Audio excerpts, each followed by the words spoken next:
Mr. Silent Channel. Kabanata 551 hanggang 560. Nakatuon ang kanyang tingin kay Kailao, mataimtim na sinabi ni Kailao, in view of the excellent performance of the first and second year United team in this challenge. Ang kolehiyo ay pipili ng grupo ng mga estudyante mula sa dalawang klase at pupunta sa mga bituin pagkatapos ng kalahating taon. Ang mga aktibidad sa pagpapalitan ng Luo Continent. Kailangan mong magsikap ng husto para makakuha ng pwesto sa Star Luo Continent. Ang oras ng palitan ay 1 taon. Starland. Napatingin si Tang Wulan kay Kailao nang may pagtataka. Para sa kanila, ito ay talagang isang bagong mundo. Ano ang magiging hitsura ng Xingluo Continent? Walang alinlangan, bilang squad leader, tiyak na pipiliin siya. Hindi niya maiwasang tawagan ang pares ng mga masters at apprentices na dumating para humamon mula sa Forge Association. Nakikipag-usap ka ba tulad ng ginagawa nila? Hindi ba dapat? Sa totoo lang, hindi siya nag-aatubili na pumunta. Mula nang pumasok sa Shrek Academy, ang kanyang lakas ay bumuti ng mabilis. Narito ang pinakamahusay na mapagkukunan ng paglilinang, kasama ang mga mapagkukunang ibinigay ng Tang Sect. Hanggat pinagpatuloy niya ito, tiwala si Tang Wulan na maaari siyang maging isang Battle Armor Master bago matapos ang unang baitang. Noong panahong iyon, 16 na taong gulang pa lamang siya. Talagang outstanding. Pagkatapos ay pumasok siya sa panloob na patio para sa karagdagang pag-aaral, at nasa landas tungo sa pagiging isang malakas na tao. Ngunit sa kalagitnaan ng paglalakbay sa Xingluo Continent sa loob ng 1 taon, ano ang mangyayari? Hindi lang siya, pati ang mga kaibigan sa paligid niya ay medyo naliligaw din. Nag-isip si Guyu, halatang nakasimangot si Yuan Enyahui. Ang mga estudyante ay sunod-sunod na umalis sa kompetisyon, at ang bawat isa ay naging abala sa kanilang sariling paglilinang. Si Tang Wulan at ang iba pa ay direktang bumalik sa work-study dormitory. Yuanan at Zhengyo, huwag kayong magmadaling bumalik. Pag-usapan natin ang sinabi ni Mr. Kai ngayon. Okay. Huminto sina Yuanan Yahui at Le Zhengyo. 8 lang sila nakatira sa work-study dormitory, na siyang pinakamalinis. Star Luo Continent, may nakakaalam ba kung magkano? Tanong ni Tang Wulan. Sinabi ni Xe, medyo alam ko. Sa ating Dao Luo Continent, may 2 bansa noong una. Ang isa ay tinawag na Heaven Dao Empire, at ang isa ay ang Star Luo Empire. May ilang maliliit na bansa sa pagitan ng dalawang imperyo. Mahigit 10,000 taon na ang nakalilipas, habang nagbabago ang crust ng lupa, isang continental plate na tinatawag na Sun Moon Continent ay nagkabanggaan at ang Sun Moon Continent ay nabangga sa amin at ang mga mapagkukunan ng Sun Moon Continent. Mas maunlad na teknolohiya ng paggabay ng kaluluwa noong panahong iyon, ang Heaven Dao Empire ay nahati din ito sa 2 bansa kaya nagsimula ang digmaan. Iyon ang panahon ni Lingbing Dao Luo Yuhao. Sa panahong iyon, ang Sun Moon Empire sa wakas ang nangunguna. Sinanib nila ang 2 bansang pinaghati-hatian ng Heaven Dao Empire, at papalapit na sila sa lungsod, naghahanda na sa lakayin ng Star Luo Empire. Iyon ang espiritu. Ice Dao Luo Yuhao at Dragon Butterfly ang dahilan kung bakit si Dao Luo ang kanilang kapareha na si Tangtong. Hindi bababa sa ang Sun Moon Empire ay pansamantalang huminto sa pag-atake nito sa Star Luo Empire. Ang prosesong ito ay tumagal ng maraming taon. Ang natitirang maharlikang pamilya ng Heaven Dao Empire ang nanguna sa kanila na pumunta sa ibang bansa, at sa wakas ay nakatagpo sila ng isang kontinente at sinakop ito, na ngayon ay ang Heaven Dao Continent. Sa ating Dao Luo Continent, ang Sun Moon Empire ay lumalakas, at sina Lingbing Dao Luo at Dragon Butterfly Dao Luo ay umakyat sa kaharian ng mga Diyos at hindi na pinamamahalaan sa Luo.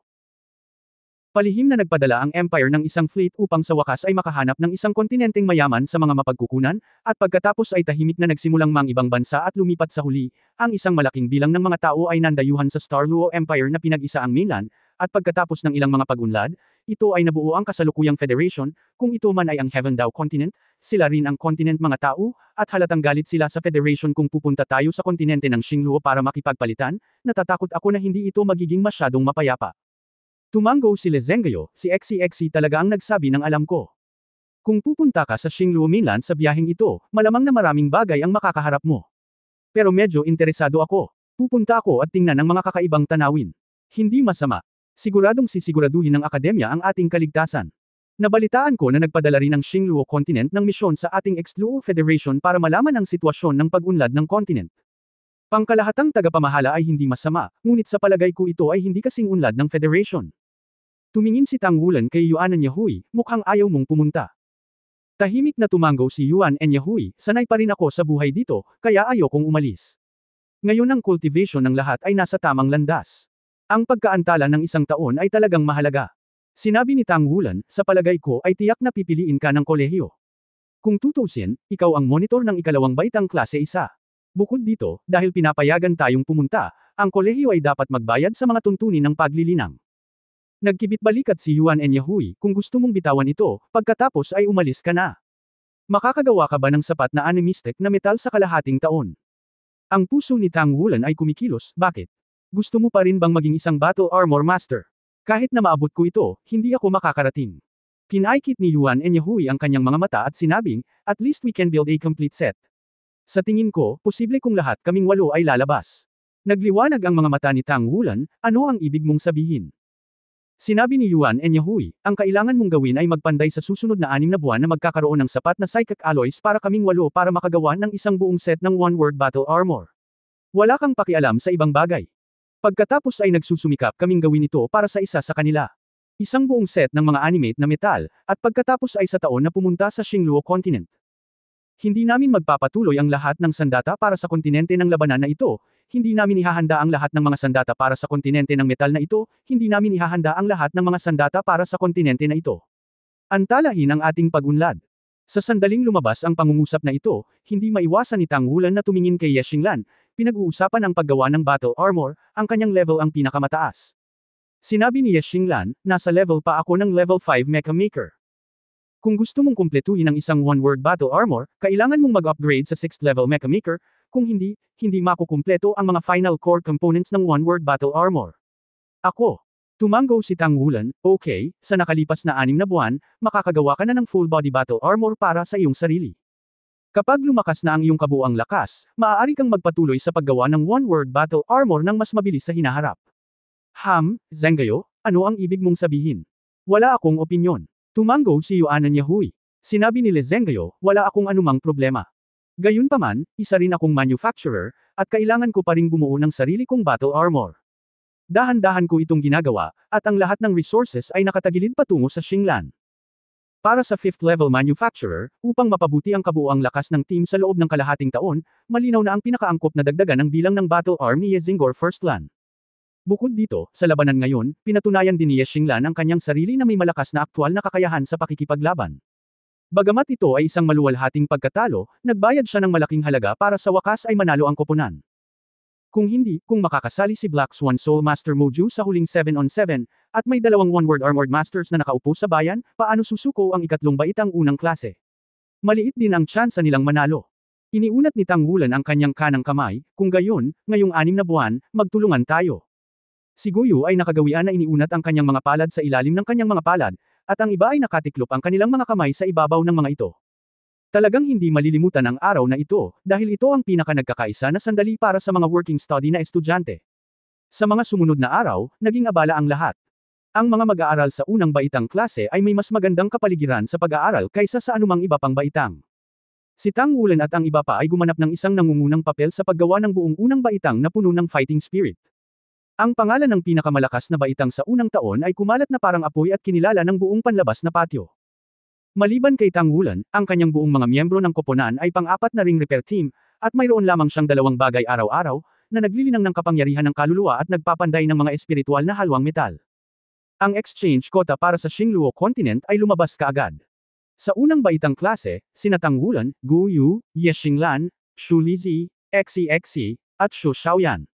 Class 1 ng ikalawang baitang, sina Yuan Enyahui at Le Zenggayo. Ito ang kanilang 8 working students.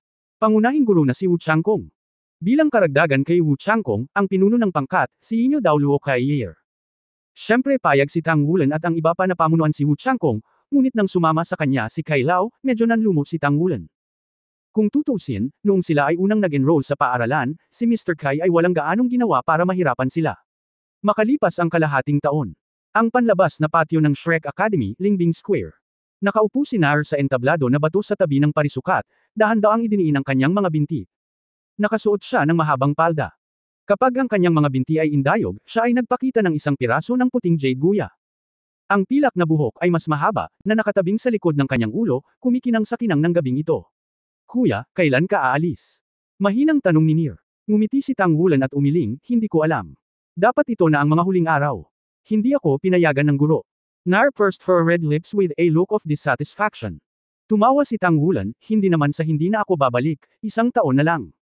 Hindi nasisiyahang sinabi ni Nar, payag ka bang hayaan akong mag-isa dito? At hindi ko alam kung ano ang nangyayari sa Star Luo Empire, nag-aalala ako sa iyo. Hinawakan ni Tang Wulan ang kanyang mahabang buhok. Oy, hindi na mababago ang bagay na ito. Nar, tapos na ba ang iyong one-word battle armor? Umiling si Nar, tapos na ako bago ang huli. Halika, baka, kapag bumalik ang kapatid ko makalipas ang 1 taon, siya ang magiging one-word battle armor master. Ngumiti si Tang Wulan. Natawa din si Nar, hindi ako naniniwala, may battle armor ka pa lang, paano ang bilis? Sinabi ni Tang Wulan, hindi mo ba alam kung ano ang isang pambihirang talento? Ngumiti si Nar, Puff, kuya, kailan ka pa naging mayabang? Nga pala, hindi ka pa umabot sa pang-40 antas. Araw-araw ka na yata nagsusumikap, at wala kang oras para samahan ako. Magkano ang masira? Mapait na ngumiti si Tang Wulan, ito ay antas 38, at ito ay 2 antas na maikli. Hoy, ang aking talento ay lasing din. Ang kapangyarihan ng espiritu ay tumataas ng napakabagal. Siya mismo ay sumakit ang ulo dahil dito. Makalipas ang kalahating taon, ang kanyang espiritong kapangyarihan ay nasa 38 na antas lamang. Bagamat napakalapit na niya sa 39 na antas, malinaw na hindi siya makalusot sa 40 na antas bago tumungo sa Star Luo Continent. Ang hindi pag-abot sa 40 antas ay nangangahulugan na hindi siya maaaring maging pang-6 na antas na panday, at hindi rin siya maaaring magkaroon ng pangalawang espiritu at pang-4 na singsing ng espiritu. At ang bawat isa sa mga ito ay isang kadahilanan na naghihigpit sa kanyang pagpapabuti. Bilang kapitan, paanong hindi ma-depress ang mga taong may pinakamababang cultivation base? Si Yuan Enyahui, na may pinakamataas na kapangyarihan ng espiritu, ay nasa 45 antas na. Si Guyu ay pang-44 na antas din. Ang Lezengyo ay nasa 44 na antas. Si Ye Xinglan ay nasa 43 antas, at sina Exi, Xu Xiaoyan, at Xu Lizi ay nasa 42 antas. Isa lamang siyang malungkot na tao sa 38 baitang. Matapos masira ang 40 na antas, ang lakas ng lahat ay bumuti ng napakabilis. Si Tang Wulan ay nagsisikap ng gusto upang linangin ang kapangyarihan ng kaluluwa, at ang iba pang mga aspeto ay hindi partikular na napabuti, tanging ang dugo lamang ang naging mas masigla. Kung magpapatuloy ito, natatakot ako na ang lahat ay mahayla. Huwag kang panghinaan ng loob, malalampasan mo na agad. Baka pagkatapos mong maabot ang level 40, matalo ka pa. Nakangiting sabi ni Nar. Si Tang Wulan ay hindi talaga nakaramdam ng sobrang depresyon. Mula nang masira ang blood seal ng Golden Dragon King, ang kanyang espiritong kapangyarihan ay medyo naiiba. Kahit na ang kabuuang halaga ay hindi madagdagan, ito ay naging mas at mas matatag, ang purong puting kaluluwa ng unang pagsasanay ni Zuan Tiangong. Ang lakas ay naging isang maputlang gintong likido, at ang base ng paglilinang ay 38 lamang, ngunit ang tuloy-tuloy na pagiging epektibo ng labanan ay hindi mas mahina kaysa sa mga kasosyo. Kaya lang, hindi sapat ang level at hindi sapat ang level, na ginagawang imposibleng makapasok sa isang mas mataas na kaharian, ngunit ang pundasyon ay tiyak na napakatibay. Hayaan ang iyong mabubuting salita, pag-asa. Matagal nang hinanggad ni Tang Wulan ang level 40. Kapag naabot niya ang antas 40, ang lahat ng kanyang kakayahan ay mapapabuti sa iba't ibang antas. Kahit na gusto mong maging isang battle armor master, ang minimum na pamantayan ay ang maabot ang level 40. Sa sandaling ito, tumunog ang Bell of the Soul Communicator. Guro. Isang ngiti ang lumitaw sa mukha ni Tang Wulan nang tingnan niya ang numero. Si Teacher Mu Chen iyon. Nasa academy ka ba? Narinig ang malumanay na boses ni Mu Chen. Narito, guro. Magalang na sabi ni Tang Wulan. Halika sa gate ng school. Sabi ni Mu Chen. Okay, sasama ako agad. Sinabi ni Tang Wulan kay Nar sa tabi niya, narito si Ms. Mu Chen, sasalubungin ko siya, maaari kang bumalik sa panloob na patio. Oh, nag-aatubili na pumayag si Nir. Tumakas din si Tang Wulan Fei, dumiretso sa gate ng akademya. Imposible para sa iyo at sa kanya. Sa sandaling ito, isang boses ang umalangaw-ngaw sa tainga ni Nar, at bigla siyang lumingon. Sa hindi kalayuan, si Guyu ay nakatayo roon, nakatingin sa kanya ng nakakapasong mga mata. Idiniin ni Nar ang batong plataporma gamit ang kanyang kanang kamay, bumangon at tumayo pa rin sa batong plataporma. Bakit imposible? Alam mo ba kung ano ang gusto? Galit na sabi ni Nir. Tahimik lang siyang tiningnan ni Guyu nang hindi nagsasalita. Ang mood ni Nar ay unti-unting kumalma, binigyan niya si Guyu ng mapait na tingin, tumalikod at lumundag, ang kanyang pilak na buhok ay lumilipad sa hangin, nawala sa isang iglap. Hanggang sa umalis siya, bumulong si Guyu sa sarili, alam ko ba kung ano ang parang? Sumugod si Tang Wulan sa gate ng panlabas na patio ng Shrek Academy, agad na nagulat ang kanyang mga mata. Sa labas ng gate ng academy, hindi lang si Mu Chen, kundi sa tabi ni Mu Chen, mayroon ding pamilyar na figure na nakatayo sa tabi niya, ito ay si Zhenhua. Hindi mapigilan ni Zhenhua ang mapangiti nang makita siya. Nagmamadaling lumapit si Tang Wulan at magalang na sumaludo, guro, Tio. Ngumiti si Mu Chen at sinabing, maaga akong lumabas. Akala ko magtatagal ka. Tumawa si Tang Wulan, bakit ka nandito? Kung may mangyari, hilingin mo lang na pumunta ako doon. Sinabi ni Mu Chen, mas mabuting huwag na lang sa asosasyon kung dadaan ka sa likod ng pinto. Pumunta sa likod ng pinto. Nalilitong tumingin si Tang Wulan sa guro. Tumingin si Mu Chen kay Zhenhua sa tabi niya, at bahagyang ngumiti si Zhenhua, nandito kami sa oras na ito at may ibibigay sa iyo. Gaya ng sinabi niya, iniunat niya ang kanang kamay at ibinuka ang palad. Sa kanyang palad, may badge na may puting background at 6 na purple na bituin na nagniningning na may marangal na ningning. Ito ay. Napatingin si Tang Wulan kay Zhenhua nang may pagtataka, Tito, ngunit hindi pa ako nakakarating sa ika-6 na antas. Bahagyang ngumiti si Zhenhua, actually, logically speaking, level 6 ka na noon pa man. Ang hindi lang sapat ay ang soul power cultivation base. Kapag naabot na ang soul power, hindi na magiging sobra para sa iyo ang spiritual metal forging. Napakahirap, at ang iyong accumulation ay sapat na malalim.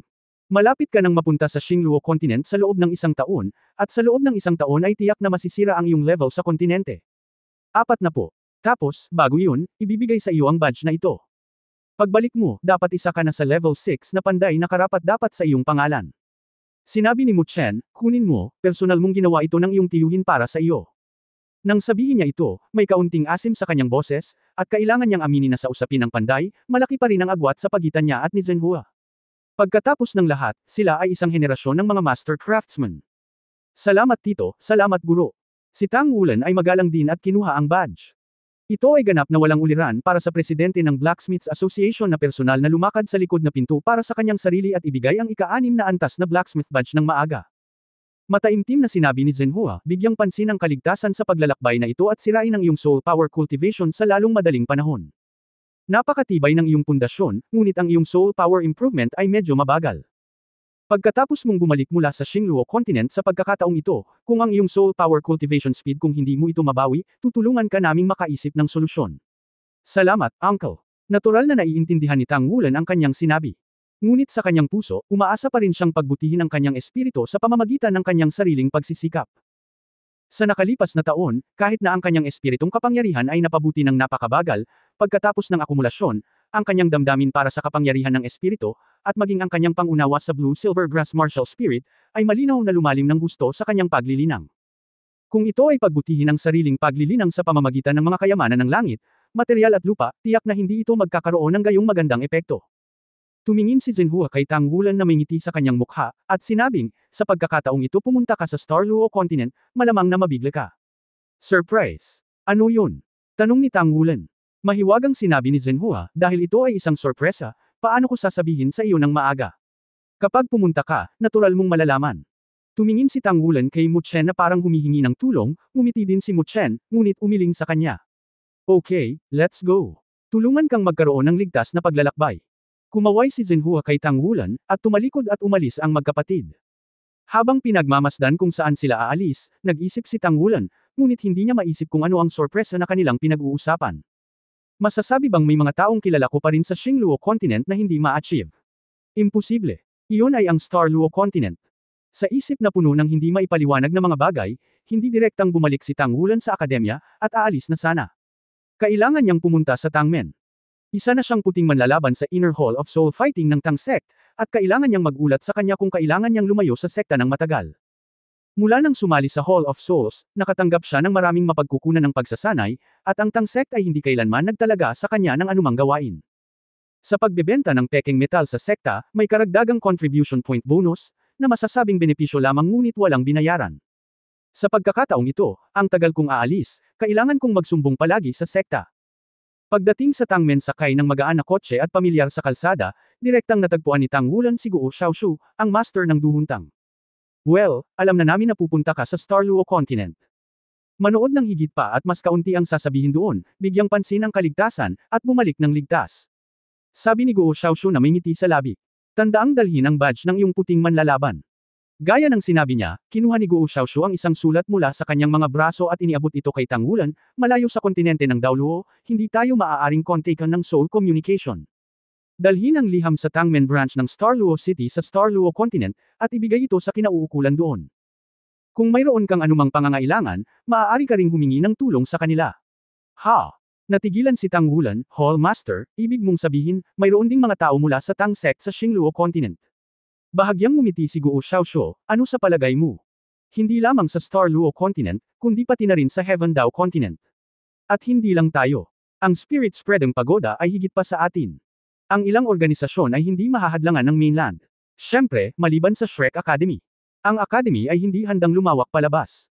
Tiningnan niya si Tang Wulan na may malalim na mga mata at sinabing, bata ka pa. Masarap maglakad-lakad at palawakin ang iyong pananaw. Mas mahinahon ang pagkatao mo kaysa sa iyong mga kasamahan, at tandaan na maging kalmado kapag ikaw ay may problema. Ang iyong Soul Fighting Hall badge huwag kalimutan na may mga butones sa likod.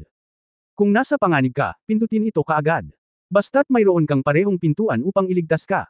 Oo. Hindi nagpaalala si Guo Xiaoshu, talagang nakalimutan ni Tang Wulan na ang kanyang sariling puting fighter badge ay may ganitong epekto. Pagkatapos umalis sa Tang Sect, tumangala si Tang Wulan sa langit. Normal at medyo madilim ang panahon ngayon. Umaasa ako na ang paglalakbay na ito sa mainland ng Xingluo ay magbubunga ng ilang tagumpay, huminga si Tang Wulan. Sa orihinal, ayon sa kanyang plano, dapat siyang makapasok sa level 40 bago magtungo sa Starluo Continent, magkaroon ng pangalawang espiritu, at magkaroon ng pang-apat na spirit ring. Ang Panday ay na-promote sa Antas 6. Ngunit ngayon ay ang Panday lamang ang nakarating dito, at dumaan pa rin sa likod na pinto. Medyo nalungkot siya. Sa usapin ng battle armor, kailangan na lang ni Ye Xinglan ng 3 battle armor para makumplito ang sarili niyang whole body battle armor, at ang iba ay mayroon pa rin ito. Walang reklamo si Tang Wulan tungkol dito. Sa sandaling si Ye Xinglan ay naging isang one-word armor master, kung gayon ang kanyang katiyakan at bilis sa Panday ay lubos na mapapabuti. Natural lang para sa magkasosyo na maging isang salita na fighting armor masters. Inihanda na niya ang spirit alloy para sa lahat, kahit sa Starluo Continent, maaari siyang magpatuloy sa paggawa ng battle armor. Kinuha ang Soul Guidance Communicator, dinale ni Tang Wulan ang numero ni Guo Yu. Anong problema? Dumating ang boses ni Guo Yu. Guo Yu, maaari ka bang makakuha ng ticket para sa ascending platform? Intermediate level ascending platform. Tanong ni Tang Wulan. Sinabi ni Guo Yu, dapat posible. Ano ang gusto mong gawin? Sinabi ni Tang Wulan, masikap akong nagsasaka kamakailan, at walang resulta. Gusto kong ibulalas ito. Anyway, hindi ako makakarating sa level 40 bago ako umalis. Handa akong igalaw ang aking mga kalamnan at buto. Nasaan ka? Tanong ni Guo Yu.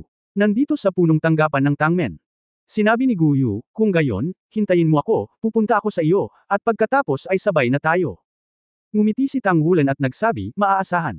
Hindi nagtagal, huminto ang isang soul-guided taxi sa harap ng Tang Wulan. Kumaway si Guo Yu kay Tang Wulan. Lumapit si Tang Wulan at pumasok sa kotse. Ang Soul Guidance Taxi ay nagsimula ng maayos at tumungo patungo sa punong tanggapan ng Lingling Tower. Pupunta ka ba sa Ascension Platform kasama ko? Tanong ni Tang Wulan. Tumango si Guo Yu. Okay. Ngumiti si Tang Wulan, at habang nakangiti, natural niyang hinawakan ang kamay ni Guo Yu. Binawi ni Guo Yu ang kanyang kamay na parang nakuryente. Anong problema? Natigilan si Tang Wulan. Karaniwan silang may pisikal na pakikipag-ugnayan, ngunit hindi kailanman naging ganito si Guo Yu. Sa oras na ito, napagtanto niya na ang mood ni Guo Yu ay tila medyo iba sa mga normal na panahon, at ang kanyang mga mata ay medyo mas walang pakialam. Kung hindi ka magpapakasal, igalang mo ang iyong sarili. Mahinang sabi ni Guo Yu. Medyo nalito si Tang Wulan, pagkatapos, noong nagkusa kang hawakan ang kamay ko, bakit hindi mo sinabi iyon? Nanigas ang mukha ni Guo Yu, lumingon siya at tumingin sa labas ng bintana, hindi siya pinansin. Napakamot ng ulo si Tang Wulan, ang puso ng babae, ang karayom sa ilalim ng dagat, hindi talaga ito usapan. Ito ay hindi maipaliwanag, ano ang problema? Hindi rin siya umimik, umalis ang Soul Guidance Car sa inner city ng Shrek, at talagang natagalan bago ito nakarating sa headquarters ng Spirit Transmission Pagoda. Habang nasa daan, hindi na muling nakausap ni Guo Yu si Tang Wulan, at hindi nagkusa si Tang Wulan na magsalita para maging boring. Nagkusa si Guo Yu na bayaran ng kotse at bumaba ng taxi. Nanguna siya sa paglalakad patungo sa punong tanggapan ng Chuanling Pagoda, at nagmamadaling sumunod si Tang Wulan. Gamit ang kanyang badge, dinala siya ni Guo Yu sa punong tanggapan. Sa napakatagal na panahon na nasa Shrek City, at naglilinang sa akademya, talagang hindi pa nakakapunta si Tang Wulan sa Spirit Ascension Platform dito, at ito ay isang kapritsyo ngayon. Noong sila ay nasa East Sea City pa, ang kanilang aktwal na kakayahan sa pakikipaglaban ay sinanay sa platform ng pag-akyat. Ang Spirit Ascension Platform sa punong tanggapan ng Spirit Chuan Tower ay nasa likuran, at 2 beses na binago ng dalawa ang elevator bago tuluyang nakarating sa lugar. Dinala ni Guo Yu si Tang Wulan sa 2 palapag patungo sa isang silid na gawa sa metal, at ang pamilyar na screen at pamilyar na selyadong cabin ay ipinakita sa harap nila. Tulungan kaming makapasok sa middle level na platform ng pag-akyat. Sabi ni Guo Yu sa mga tauhan sa silid. Okay. Hindi gaanong nagtanong ang staff, sumulyap lang kay Tang Wulan na may kaunting curiosity. Tinanong ni Tang Wulan si Guo Yu sa mahinang boses, magkano ang halaga para makapasok sa Intermediate Ascension Platform dito? Sumulyap si Guyu sa kanya, hindi umimik, naglakad papunta sa isang selyadong cabin at pumasok. Bahagyang sumimangot si Tang Wulan, ano ang problema? Ngayon, parang hindi ko siya sinasaktan. Kung alam ko ito, hindi ako pupunta sa platform ng pag-akyat. Ang awkward, at hindi ko alam kung paano makikipagtulungan dito. Mahirap sabihin kung gaano ito katagal. Pero nandito na ang lahat, kailangan kong pumasok at magbulalas. Mag-drill sa airtight cabin. Nakasara ang airtight compartment. Nagsisimula ang pag-scan ng iba't ibang instrumento. Ipinikit ni Tang Wulan ang kanyang mga mata, ang kanyang kasalukuyang mga pisikal na kakayahan ay maraming beses na mas malakas kaysa noong una siyang dumating mula sa East Sea City. Sinamahan ng pagbabago-bago ng enerhiya, mabilis na lumitaw ang isang pakiramdam ng pagkahilo, at tumagal ng isang buong minuto. Naramdaman na lamang ni Tang Wulan na gumaan ang kanyang katawan at nakalanghap siya ng malinaw na hangin. Pumasok. Pagbukas ng kanyang mga mata, nakita niya si Guyu sa hindi kalayuan sa isang sulyap. Napapaligiran ng makapal na malalaking kagubatan. Parang walang pinagkaiba noong pumasok sila sa ascension platform sa East Sea City. Humakbang si Tang Wulan at pumunta sa gilid ni Guyu, habang maingat na pinagmamasdan ang paligid. Bagamat matagal na mula noong ako ay nakarating sa ascension platform, hindi pa rin nabawasan ang aking pagbabantay. Posibleng harapin ang isang malaking krisis anumang oras dito, at dapat maging maingat ang lahat. Tumayo si Guyu sa kanyang likuran, tahimik na nakatingin sa matangkad na binata sa kanyang harapan, bahagyang nalilito ang kanyang mga mata. Sa nakalipas na 6 na buwan, ang figure ni Tang Wulan ay tumangkad, na may malalapad na balikat, at ang kanyang hitsura ay naging mas gwapo. Nagkaroon na ng medyo kabataang hitsura. Si Tang Wulan, na halos 15 taong gulang, ay malapit na sa 1.8 metro ang taas sa oras na ito. Bukod sa pagiging bata sa mukha, walang pinagkaiba ang itsura niya sa matanda. Bilang pinuno ng squad sa unang baitang, mayroon siyang malakas na personal na lakas at napakagwapo. Marami talagang nagkakagusto sa kanya sa una at ikalawang baitang. Kaya lang, si Tang Wulan mismo ay medyo naliligaw. Siya ay abala sa pagitan ng paglilinang at pagpapanday araw-araw, at wala siyang gaanong oras para makipag-ugnayan sa mga tao. Naramdaman pa ni Guyu na maging ang mga mata ni Wu si Duo ay tumingin ng kakaiba kay Tang Wulan. Hindi ko talaga alam kung ano ang parang. Anong nangyari sa'yo? Ano bang nangyayari sa'yo ngayon? Ibinaling ni Tang Wulan ang kanyang ulo at nakitang hindi nakasabay ni Guyu ang kanyang mga yapak, nakatayo pa rin at hindi maiwasang makaramdam ng kaunting pagkabalisa. Kahit na wala siya sa tamang mood noon, isa itong intermediate level na platform ng pag-akyat, at maaaring nasa panganib ito anumang oras. Ang mga kaluluwang hayop ay hindi magiging maawain dahil sa kanilang pagkawala ng pag-iisip. Hindi umimik si Guyu, at tahimik na naglakad papunta sa kanya. Okay ka lang ba? Nagtanong muli si Tang Wulan, ngunit sa pagkakataong ito ay walang sisihin, tanging pag-aalala. Itinaas pa nito ang kamay at sinubukang hawakan ang noo nito. Ayos lang ako. Marahang itinulak ni Guyu ang kanyang kamay. Sumulyap si Tang Wulan sa kanya ng may kainahinala, pagkatapos ay tumalikod muli at nagpatuloy sa pagsulong. Siya at si Guyu ay parehong espiritual na kapangyarihan ng Linghai Realm, at ang kanilang mental na perception ay napakalakas, at anumang kaguluhan sa loob ng hindi bababa sa 100 metro ang lapad ay mararamdaman sa unang pagkakataon. Sa sandaling itinaas ni Guyu ang kanyang kamay, dalawang grupo ng asul na liwanag ang nakakabit sa kanilang dalawa, na nagpagan ng kanilang mga katawan. Naramdaman ni Tang Wulan na tila bumalik na siya sa normal, at pagkatapos ay medyo nag-relax siya. Kung bibilangin mo ito hanggang bukas ng umaga, mayroon tayong mga 15 oras para gumala sa platform ng pag-akyat, bilasan natin ng kaunti. Pumunta at tingnan sa kailaliman. Sa kanilang kasalukuyang lakas, ang mga ordinaryong espiritong hayop ay hindi sapat upang banta sila. Dumating si Tang Wulan sa oras na ito at hindi inisip kung gaano niya kagustang itaas ang kanyang spirit ring, pangunahin ang paghahanap ng ilang makapangyarihang espiritong hayop na may lalabas. Ang kapangyarihan ng pag-iisip ay konektado sa mga halaman sa paligid niya, at ang kanyang pangunawa ay biglang tumaas ng husto. Para sa higit sa kalahating taon ng maingat na pagsasanay sa eksklusibong lugar ng pagsasanay, kahit na ang bilis ng pagpapabuti ng kapangyarihan ng kaluluwa ay hindi perpekto, ang koneksyon sa pagitan ng Tang Wulan at ng mga halaman ay malinaw na naging mas malapit. Lalo pa niyang hinahayaan ang kanyang sarili na maghalo sa pakiramdam ng asul na pilak na damo, upang maramdaman ang lahat sa malayo. Sa malayo, isang mahinang liwanag ang kumikinang sa hangin, at mabilis na lumapit si Tang Wulan, at lumilipad na siya ng isang hakbang. Ang maliit na liwanag na iyon ay lumiit sa isang iglap, at lumayo saglit. Mukhang ibon. Bumagsak si Tang Wulan mula sa langit at sinabi kay Guyu. Tungkol sa mahinang kaluluwang hayop, wala siyang balak manghuli. Pabilisin ang takbo ngayon at patuloy na lumalim. Biglang may mahinang dagandong sa unahan, parang kulog ang tunog, pero parang nasa mas malayong lugar. Lumuhod si Tang Wulan sa isang tuhod, idiniin ang kanyang tainga sa asul na pilak na damo sa lupa, tahimik na dinama iyon. Takot, ang naramdaman niya ay ang takot na ipinadala mula sa asul na pilak na damo sa dikalayuan. Mukhang isang kawan ng mga hayop. Umakyat muna tayo sa puno. Sinabi ni Tang Wulan kay Guyu sa tabi niya nang walang pag-aalinlangan. Mabilis siyang naglakad papunta sa gilid ni Guyu, inilabas ang kanang kamay, inilagay ito sa ilalim ng kilikili ni Guyu, at inakay itong tumalon bigla. Sa tulong ng Ghost Trail, ang dulo ng daliri ng paa ay nasa puno ng kahoy, at kasama niya muli, umakyat siya sa isang makapal na sanga. Sumandal si Guyu sa puno ng kahoy, inabot ni Tang Wulan at hinawakan ang mas matataas na sanga upang patatagin ang kanyang katawan. Nakikinig sa pagbabago ng boses na ito, tila papunta sa ating panig. Hindi maliit ang sukat. Bahagyang sumimangot si Tang Wulan. Ang ganitong uri ng mahina at mahinang ingay ay dapat na ang pangkat ng hayop na una, at pangalawa, ito ay dapat na ang kaluluwang hayop na may malaking volume. Kung hindi, hindi ka makakagawa ng ganoong karahasang tunog. Tiyak na, ang tunog ay palapit ng palapit, at ang lapit ng distansya, mas malakas ang tunog. Bahagyang nagbago ang mukha ni Tang Wulan, anong uri ng kawan ito? Bakit may ganoong kalaking kilusan? Boom, boom, boom, boom, boom, dahil sa dagandong ng lupa. Ang buong kagubatan ay tila nanginginig ng marahas, na nagbibigay sa mga tao ng hindi maipaliwanag na takot at mapang-ipang puwersa. Isang bakas ng takot ang lumitaw sa mukha ni Tang Wulan, kumunat ang kanyang mga kilay, lumiwanag sa kanyang mga mata ang lilang layunin, at tumingin siya sa kanepi ng puno sa direksyon kung saan nanggaling ang tunog. Hindi nagtagal, nagbago ang mukha niya. Hindi, natatakot ako na may problema ako. Ito ang kawan ng baboy ramo ng King Kong. King Kong Wild Boar, isang grupo ng mga soul beast. Ang isang baboy ramo sa isang baliw na estado ay mas nakakatakot kaysa sa isang liger. Ang King Kong Wild Boar ay may malaking katawan, ang ulo nito ay kasing tigas ng bakal, ang tatlong pares ng mga pangil nito ay parang pala, at ang harap na dulo nito ay napakatalas. Kahit na ang ilang napakalakas na espiritong hayop ay ayaw na dalhin ang kanilang epekto ng direkta. Malaking bagay talaga yun. Ang mga tusks ng King Kong Wild Boar ay isang napakagandang material, matigas at siksik, na angkop para sa pag-ukit. Sa makatuwid, noong sinaunang panahon, ang ganitong uri ng kaluluwang hayop ay nawala ng maaga, ngunit sa platform ng pag-akyat, perpektong ipinakita ang mga ito. Boom, boom, boom. Ang boom ay hindi na lamang tunog ng mga baboy ramo na umaapak sa lupa, kundi pati na rin ang tunog ng mga punong nahuhulog sa lupa.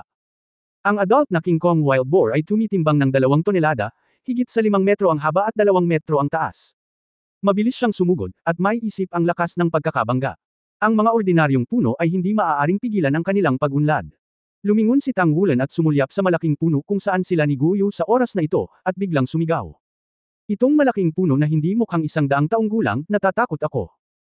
Noon ko lang naisip ito, malapit na ang kawan ng baboy ramo ng King Kong, at sa di kalayuan, sunod-sunod na nalaglag sa lupa ang malalaking puno, at umiihip ang baho ng baboy ramo.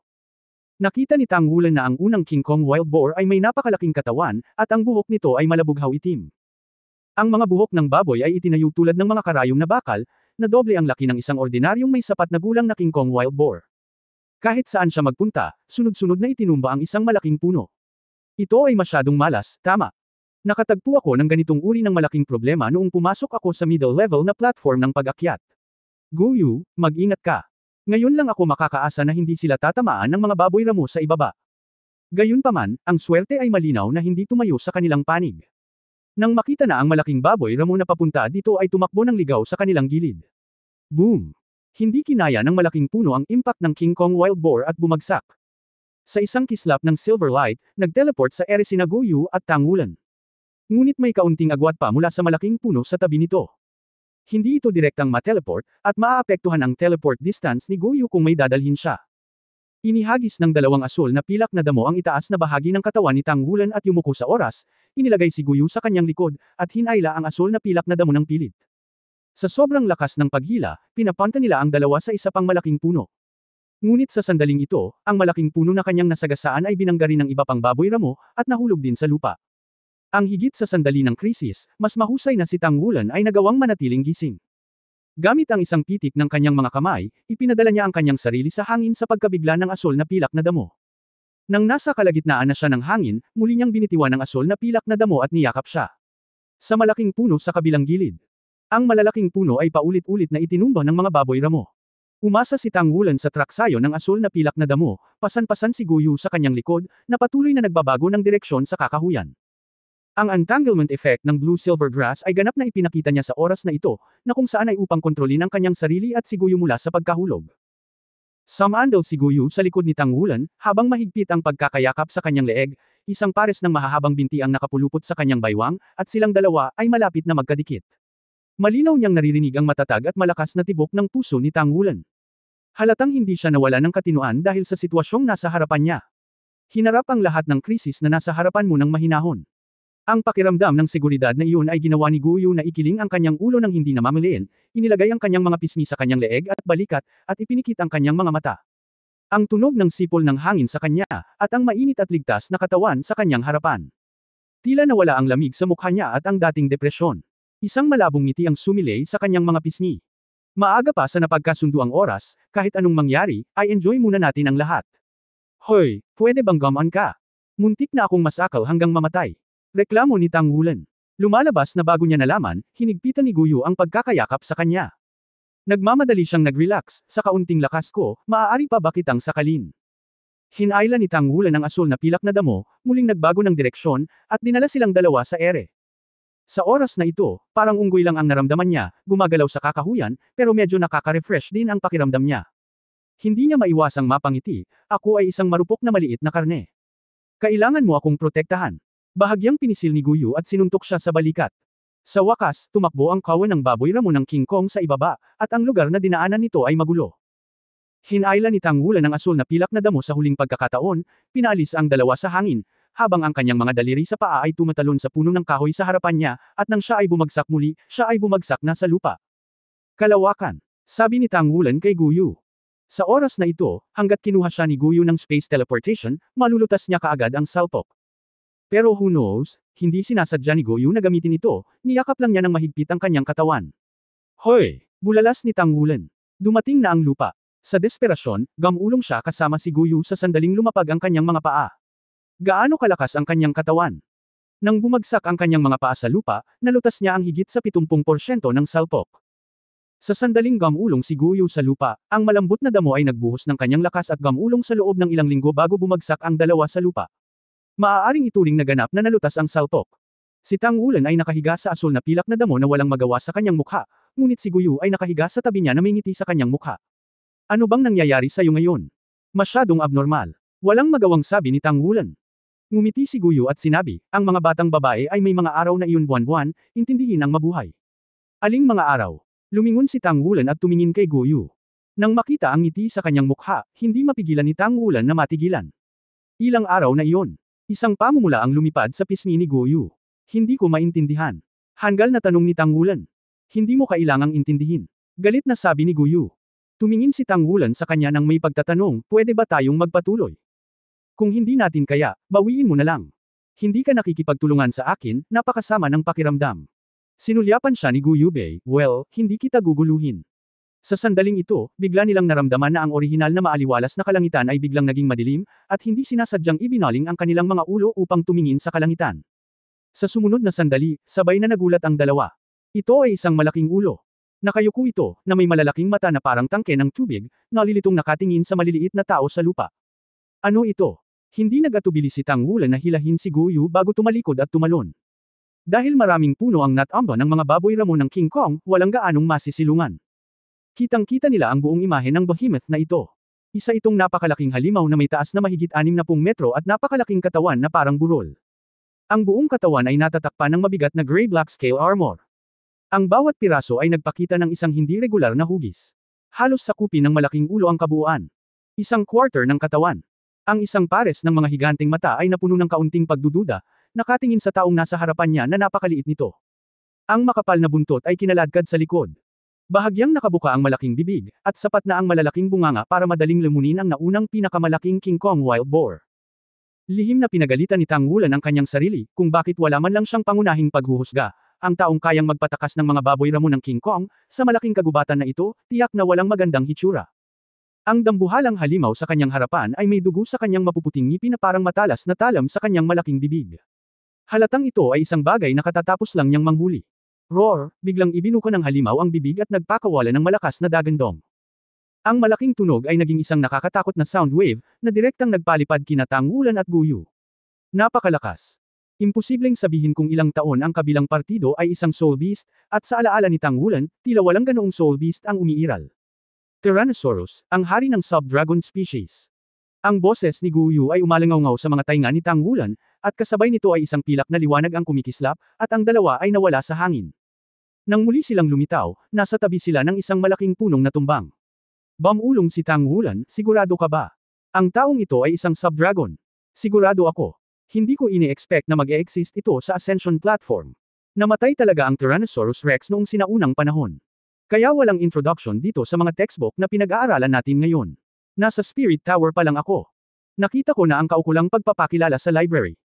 Ang adult na Tyrannosaurus Rex ay maihahalin tulad sa isang higanteng ito, may 0.00000000000 dragon. Ngunit kahit na ang average na 100,000 taon na Soul Beast ay maaaring hindi mas mahusay kaysa dito. Give it a desperate fight, kung hindi maapektuhan ang bloodline ko, umalis ka na lang sa battlefield.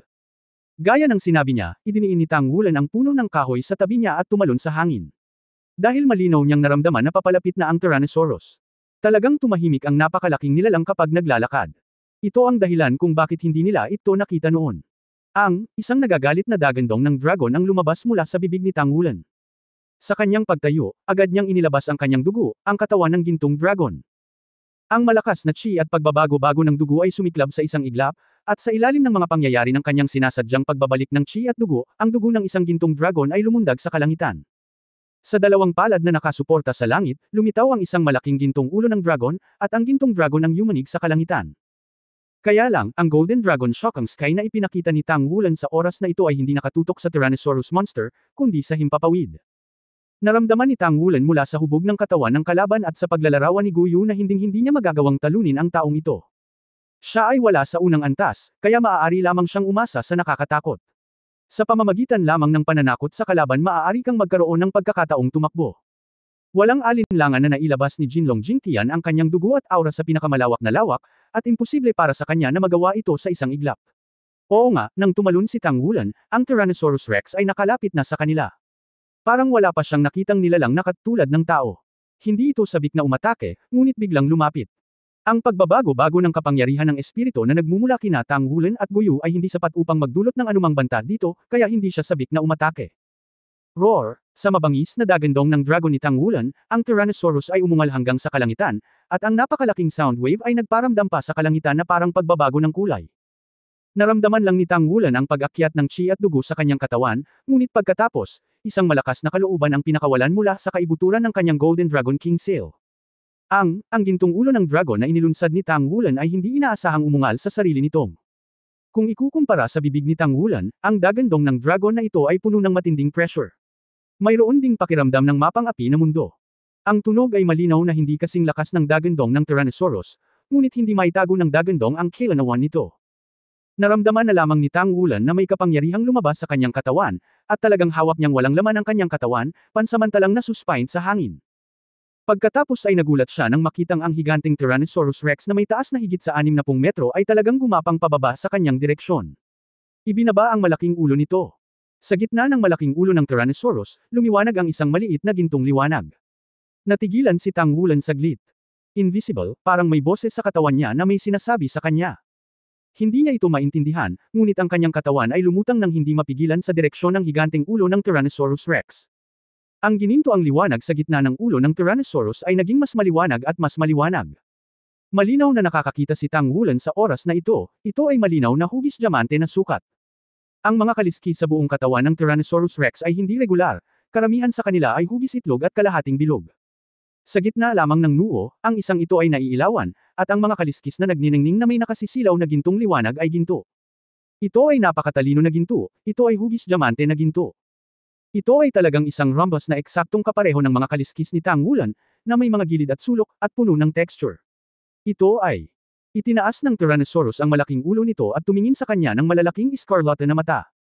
Bahagyang kinabahan si Tang Wulan, naramdaman niya ngayon na nakakalevitate siya, hindi dahil sa sarili niyang lakas, kundi dahil sa soul power ng Tyrannosaurus na nasa harapan niya. Ang taong ito ay talagang makapangyarihan, hindi bababa sa pinakamakapangyarihang pag-iral sa mga kaluluwang hayop na hinarap ni Tang Wulan sa ngayon. Hanggang saan ang epekto ng aking bloodline? Nakaramdam si Tang Wulan ng kaunting tambol sa kanyang puso.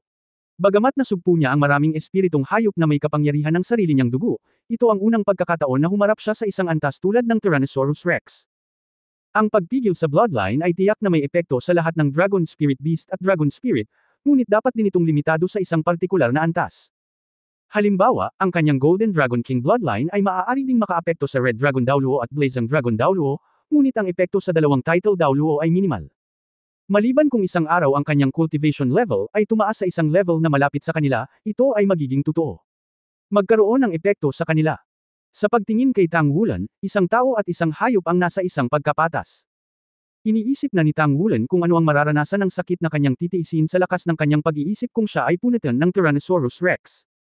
Kahit na ang kanyang kasalukuyang kapangyarihan sa pag-iisip ay itinaas sa antas ng Linghai Realm, tiyak na hindi nito mababawasan ang sakit na kanyang tinitiis, at maaari pa itong tumaas.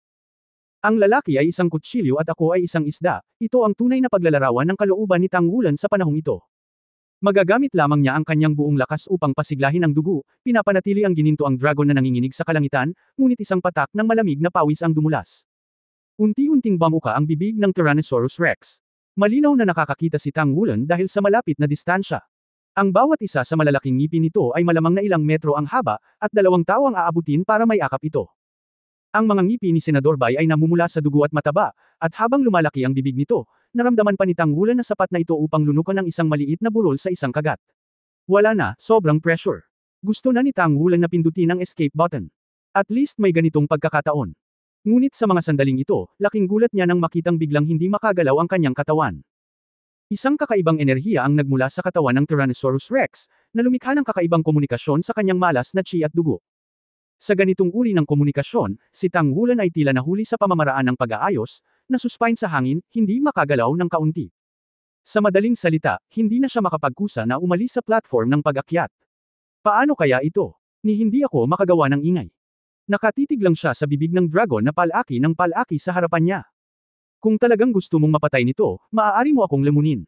Talagang hindi maisip ni Tang Wulan kung ano ang magiging pakiramdam ng ngumunguya ng kanyang sarili ng napakalalaking ngipin. Sa sandaling ito, gumalaw ang Tyrannosaurus Rex, at ang kanyang malaking ulo ay biglang sumandal, nakabuka ang kanyang bibig. Yun lang. Blanko ang isip ni Tang Wulan. Kaagad pagkatapos, naramdaman niya ang isang malakas na puwersa na dumarating, at nawalan siya ng kakayahang huminga sa isang iglap. Ha! Tumaas si Tang Wulan sa kalangitan, ang kanyang buong katawan ay malagkit at mamantika, hindi masabi na hindi komportable. Pero ang kakaiba ay gumaling na ang paghinga, at wala pang sakit. Nabawi ng kanyang katawan ang kanyang kakayahang kontrolin, dali-dali niyang pinakilos ang kanyang espiritong kapangyarihan, bahagyang itinaas ang kanyang katawan, at binawasan ang kanyang lakas para mahulog. Sa pagbaba, malinaw niyang nakita na ang bibig ng Tyrannosaurus ay sumasara, at isang makapal na dila ang binawi pa lang sa malaking bibig nito. Sa oras na ito, basa ang buong katawan ni Tang Wulan. Ito. Hindi ako kinagat nito, pero dinilaan ako. Sa isang iglap, nakaramdam si Tang Wulan ng pagkatulala, pati na rin ang pagre-relax ng pagtakas mula sa kamatayan. Ang malaking ulo ng Tyrannosaurus Rex ay sumandal, at nagkataong kinuha nito si Tang Wulan na nahulog mula sa langit. Ang lugar kung saan nahulog si Tang Wulan ay eksaktong hugis brilyante na gintong timangan. Suportahan gamit ang 2 kamay upang mapanatiling matatag ang katawan. Sa sandaling idiniin ni Tang Wulan ang kanyang mga kamay sa ginintoang kaliskis. Biglang nagtaas ng ulo ang Tyrannosaurus Rex at naglabas ng nakakabinging tunog na yumanig sa buong kagubatan. Biglang naunawaan ni Tang Wulan ang emosyon nito, ito ay nagyaya, ito ay tumatalon, ito ay nasa sabik. Ang ginintoang kulay ay lumitaw sa katawan ni Tang Wulan nang hindi maipaliwanag, ang ginintoang dragon na katawan ay naglabas ng malambot na gintong halo, at pagkatapos, ang ginintoang kulay ay kumalat din sa buong katawan ng Tyrannosaurus Rex, na kumakalat pababa mula sa golden scale sa noo nito. Ang pagbabago-bago ng bloodline sa katawan ni Tang Wulan ay naging mas matindi, at ang 14 na seal na hindi pa nabubuksan ay bahagyang nanginginig, isang hindi maipaliwanag na selos na nagmula sa kaibuturan ng bloodline at pinakawalan mula sa kanya. Para bang naramdaman ng hiningang ito, ang napakalakas na Tyrannosaurus Rex ay dahan-daang tumingkayad at pagkatapos ay gumapang sa lupa. Tumindig si Tang Wulan ng hindi namamalayan, pagkatapos ay tumalon sa tuktok ng ulo ng Tyrannosaurus. Nang ipihit niya ang kanyang mga paa sa lupa at tumingin sa Tyrannosaurus, ang buong katawan ng behemoth na ito ay ginawang ginto. Kaagad pagkatapos, isang bagay na ikinagulat ni Tang Wulan na hindi maipaliwanag na nangyari. Dahan-daang pumikit ang malalaking mata ng Tyrannosaurus Rex. Sa sandaling magsara sila, kitang-kita ni Tang Wulan ang amoy ng ginhawa sa kanyang mga mata. Kaagad pagkatapos, ang malaking katawan nito ay nagsimulang maging transparent, at isang gintong usok ang lumutang mula sa ginintoang hugis diamante na kaliskis sa noo nito at lumipad patungo sa direksyon ni Tang Wulan. Ang ginintoang kulay ay tumagos sa buong katawan ni Tang Wulan. Naramdaman na lamang ni Tang Wulan na tila may kakaibang hininga ang tumagos sa kanyang katawan. Hindi niya ito napigilan, at ang hininga ay lumakas at lumakas. Sa isang sandali, ang kanyang buong pagkatao ay napapaligiran ng mga gintong ulap ng usok, ngunit ang kanyang katawan, tulad ng isang dagat na pinaninirahan ng daan-daang mga ilog, ay sumisipsip ng mga gintong ulap ng usok. Lumabas na si Guyu sa mga puno sa tabi niya, at nakatayo siya sa hindi kalayuan habang pinapanood ang mahiwagang eksenang ito. Medyo matamlay siyang tumingin sa nangyayari sa harapan niya. Bulong sa aking sarili, paano ko makakalimutan na ang dahilan kung bakit maaaring maging hari ng Earth Dragon ang Tyrannosaurus Rex ay dahil ito ay dugo ng Golden Dragon King na dumadaloy dito. Ito ay hindi dalisay, ngunit ito ay nag-iisa. Ang gintong ulap ng usok ay tumagal ng mahigit 10 minuto bago ito unti-unting huminto.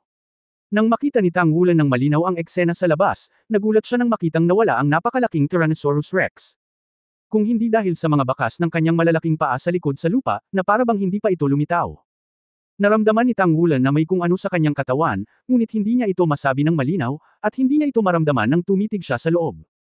Ang natitirang 14 na Golden Dragon King Seal ay stable pa rin, at walang pagbabago sa soul power. Malakas pa ang dugo, pero hindi pa lumalakas. Subconsciously na pinakawalan ng spirit ring, wala ring qualitative na pagbabago. Ngunit saan napunta ang mga gininto ang agos ng hangin na nakapaloob sa katawan ng isang tao? Ano yun? Bagamat ito ay nasa Spirit Ascension platform, halos lahat ay ilusyon, at ang kanyang espiritu at espiritong singsing ay hindi pinahusay. Ang lahat ay tila hindi pa nangyari, ngunit si Tang Wulan ay lubos na nakatitiyak na may higit pa sa kanyang sarili, isang bagay na hindi niya alam ng malinaw. Hindi bababa sa nawala ang krisis na dala ng Tyrannosaurus Rex. Huminga ng mahabang hininga, nawala ang pakiramdam ni Tang Wulan na gustong pakawalan dahil sa pagkabigla ngayon. Muli niyang napagtanto na ang kanyang kapangyarihan ay napakaliit pa rin sa mundong ito, at least ito ay malayo sa tunay na malakas. Gayunpaman, kahit ngayon lang si Mr. Wu, kung makatagpo mo itong Tyrannosaurus, natatakot ako na kailangan mong tumakas para sa iyong buhay. Napakalakas talaga ng lalaking ito. Lumingon si Tang Wulan para tingnan si Guyu sa di kalayuan, nakatingin din si Guyu sa kanya. Nagmamadali siyang pumunta sa gilid niya. Nakita mo na ba ang lahat? Paano nawala ang Tyrannosaurus na iyon? Alam mo ba kung ano ang nangyari? Wala akong nararamdamang pagbabago sa aking sarili. Kaina-hinalang tanong ni Tang Wulan. Umiling si Guyu at nag-isip na sinabi, nararamdaman ko lang na handa itong sumanib sa iyo. Parang ang kontrata na naabot sa pagitan ng kaluluwa at ng Soul Master noong orihinal na nilikha ang Spirit Tower. Noong panahong iyon, ang magkabilang panig ay lubos na hinihiling. Maaari itong gawin ng kusa. Ngunit ngayon, magagawa natin ito ng unilaterally. Ngumiti si Tang Wulan at nagsabi, imposibleng maging kaluluwa ko ito, hindi pa ako nakakaabot sa ika-40 antas. Ngumiti si Guyu, kung gayon ay hindi ko alam, gayon paman, sa wakas ay naiwasan na nating maging pagkain nito.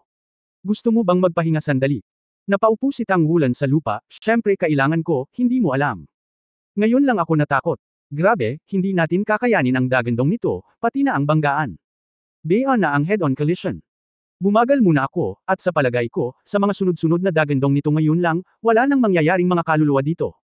Kung pag-uusapan, may problema sa pamamahala ng iyong spiritual tower. Ito ang middle level na spiritual upgrade platform, bakit? Kakasabi lang nito ni Tang Wulan, at biglang, umiikot ang pakiramdam ng langit, at ang buong espasyo sa paligid nito ay tila nabaliw. Totoo rin ito para kay Guyu. Nagpakita lang ng pagkabigla ang dalawang talento. Nang sumunod na sandali, nagdilim ang mga mata, at pansamantalang nawalan ng malay. Ang prosesong ito ay tila napakaikli. Nang muli nilang imulat ang kanilang mga mata, bigla nilang nalaman na nasa lugar na sila kung saan pumasok ang Spirit Transmission Pagoda sa Spirit Ascension Platform. Bumukas ang hatch, at gumagapang si Guyu palabas doon. Na-teleport pabalik. Tumalikod si Tang Wulan at umupo, at pagkatapos ay natigilan siya, dahil puno na ng mga tao ang nakatayo rito. Ang una ay ang guru ni Guyu, si Leng Yaoju, ang Deputy Tower Master ng Spirit Transmission Pagoda na may titulong Heavenly Phoenix Dao Luo. Nang umupo si Tang Wulan, ang mga mata ng lahat ay nakatuon sa kanya. Tumingin sa kanya si Leng Yaozu na may nakakapasong mga mata, huwag kang kabahan, may aksidente lang sa ascension stage. Kailangan nating mag-imbestiga. Halika, sasama kayong dalawa sa akin. Kung ito ay ibang tao, marahil ay medyo kabado pa si Tang Wulan, ngunit nang makitang guro iyon ni Guyu, natural siyang gamaan. Hindi ito ang tiwala kay Leng Yaozu, kundi kay Guyu. Hindi siya naniwala na hindi tutulungan ni Guyu ang kanyang sarili. Ang ibang staff ay abala sa Shengling platform, at dinala ni Leng Yaozu sina Tang Wulan at Guyu sa kanyang opisina. Kanina ko lang nakita ang sitwasyon mo. Ang hitsura ng Tyrannosaurus sa middle level na Ascension platform ay isang pagkakamali ng spiritual tower. Ito ang orihinal na tagapag-alaga sa pagitan ng middle level na Ascension platform at ng high level na Ascension platform, at ito ang pinakamalakas na tagapag-alaga. Dahil sa ilang mga espesyal na dahilan, hindi sinasadyang hinayaan nitong tumakbo ito sa periphery nito. Gayunpaman, ang espiritu ay talagang may kontrol sa paligid nito. Hinigup mo ito. Sa pagsasalita tungkol dito, ang ekspresyon ni Leng Yaozu nang tumingin kay Tang Wulan ay halatang naging kakaiba. Lumitaw ang Tyrannosaurus sa intermediate level na pataas na platform upang patayin ang quartet. Bagaman ito ay itinuturing na isang pagkakamali sa tore ng espiritu, ito ay pinakamahusay na bayaran ng master ng kaluluwa na nakatagpo ng Tyrannosaurus pagkatapos ng kaganapan. Ang dahilan kung bakit siya lumitaw sa pasukan ng Ascension platform ay dahil ang maliit na lalaki sa kanyang harapan ay kahit papaano ay naabsorb ang Tyrannosaurus Rex. Ang mahiwagang sitwasyong ito ay nagulat sa buong headquarters ng Spirit Transmission Pagoda sa isang iglap. Sumugod kaagad si Leng Yaozu nang malaman niyang kasama nila si Gu Yu, at pagkatapos ay nakita niyang muli si Tang Wulan. Pagdating niya, nakita niya sa wakas si Tang Wulan na hinihigop ang Tyrannosaurus Rex. Ang Tyrannosaurus ay naging ulap ng usok at ganap na hinihigop sa katawan nito. Miyansaya, kung sasabihin kong hindi ko alam kung ano ang nangyayari, naniniwala ka ba o hindi? Sabi ni Tang Wulan na may mapait na ngiti. Naniniwala ako. Sabihin mo sa akin ang tungkol sa iyong nararamdaman sa oras na iyon. Hindi nagduda si Tianfeng Daoluo sa mga salita ni Tang Wulan. Kung tutusin, ito ay isang teenager na lalaki sa harap niya na may malinaw na buhay.